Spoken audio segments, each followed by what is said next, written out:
Okay, welcome back to Angelo's Sure Thing. We're here with David Toma, talking about his career and his life, and we're going to be talking now about some of the TV work that he's done. David, great policeman, great soldier, great Marine, I should say. Then you leave the police force, and how do you get into doing the Toma TV series, and then later which became Baretta? I think people find that very interesting, how that transition occurred. Well, I'm going to tell you something. I conned my way in, truthfully. I always wanted to do something big, not because I needed the spotlight, but because I knew I had something to give to the world. But how do you get out there? How do you get your message across? So what I did one day, I pretended to be someone else. I'm being straight with you. I pretended to be someone else, and I called the Mike Douglas show, the old Mike Douglas show. And I said, my name is, and I gave him a phony name. I said, let me speak to the producer. I said, but I got someone, a friend of mine. I said, I work with him, but he doesn't know I'm talking to you. I said, his name is David Toma, he's a detective.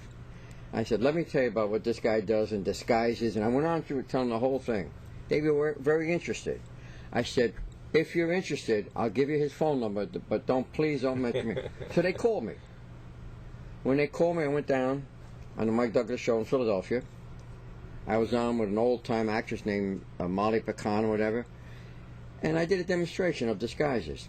And as I did, I got a call from Hollywood, California, saying, we saw you on television, and we'd like to talk to you. In the meantime,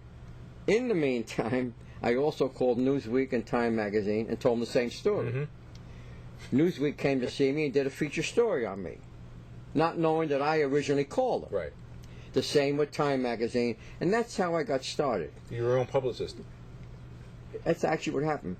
But I did it, Angelo, I want people to understand, I did it because down deep inside, I knew I had something, I knew I had a message to give to the world. And that's, of course, we'll get into that later, what I'm doing, what I've been doing all my life.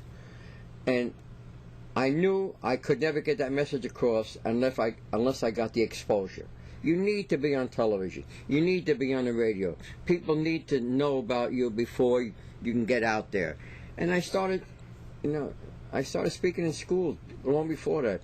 I mean, I was what was it, I became a police officer in 1955. And in 1954 and 1955, I was talking in schools. Maybe I would talk to an organization.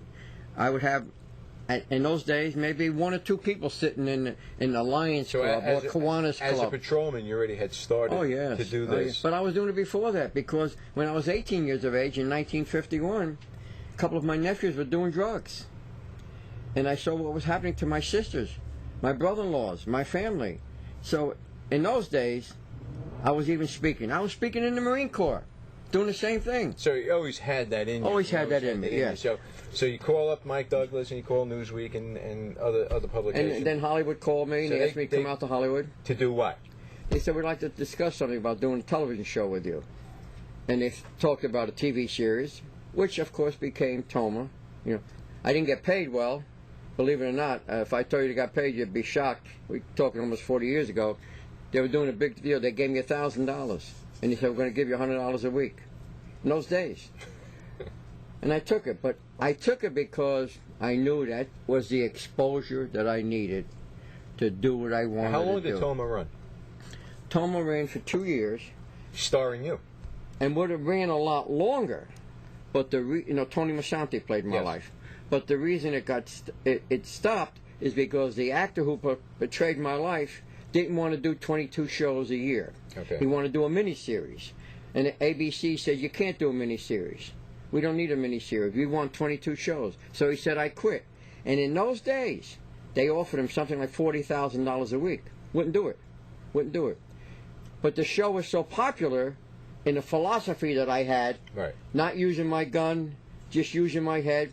So they found a new kid by the name of Robert Blake. And that's when they changed the name of the show also. And I said when Robert Blake came in, they said, Robert Blake is now the new David Toma. But when I sat down with Robert Blake, I realized he wasn't my guy. This guy was a little whacked out. And I knew we were going to have trouble with him. So I said to the producer, I don't need it for my ego. Change the name of the show because I don't like what he wants to do. He didn't want my wife and kids in the show. He wanted his bird, the cockatoo. Right. He wanted to change the whole concept. So I said, do what you want to do. It's still my show. They paid me very minimal, but I said I don't want no part of Robert Blake. And the end result, what happened with Robert Blake, as you see, Right. ended up in jail, jammed up. messed up, got jammed up, whatever. So that's how I started.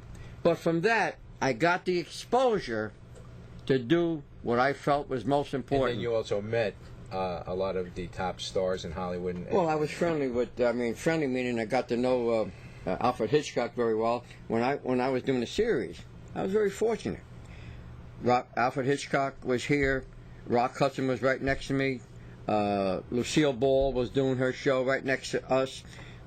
Peter Falk, Telly Savalas, and they were all good friends of mine. We all used to eat together every day. In those days, and I'm sure you remember those days. I mean, I remember sitting down having lunch with Lana Turner. Right. I was with Ava Gardner when she did a show called Earthquake with Charlton Heston. Right. So I got to know some of the biggest And stars in the world. those that were alive, obviously, are still some of your. Oh yeah, friends. sure, definitely. I kept in touch with a lot of them, and I've known them over the years. Now, Carol you O'Connor. mentioned Tony Masanti, but you yourself did play in Toma. Yeah, what I did is I came up with a gimmick, and I said to the producer, I said, "You want a good gimmick? Every episode we do, let me do something different. Let me be a policeman. Let me be a carpenter. Let me be a mob guy."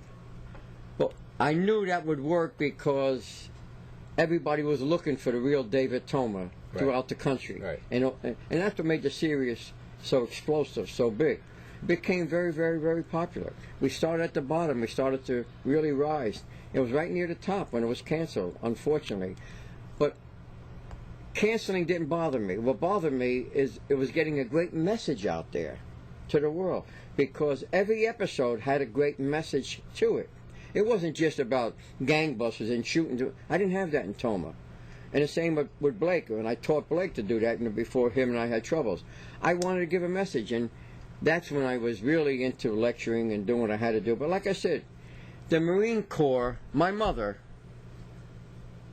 high school, the Marine Corps, everything I did left me up to, even the TV series, left me up to what I've been doing all my life. And that's what's important. And that's what's important to me. Really, reaching out and touching people's lives. What we're going to do is we're going to take another quick little break, and then we're going to come back with David again, David Toma, and he's going to really tell us the true, and you're going to meet the real David Toma. And you're going to hear some heart-wrenching stories. You're going to hear some very valuable information, and then you'll know who David Toma really is.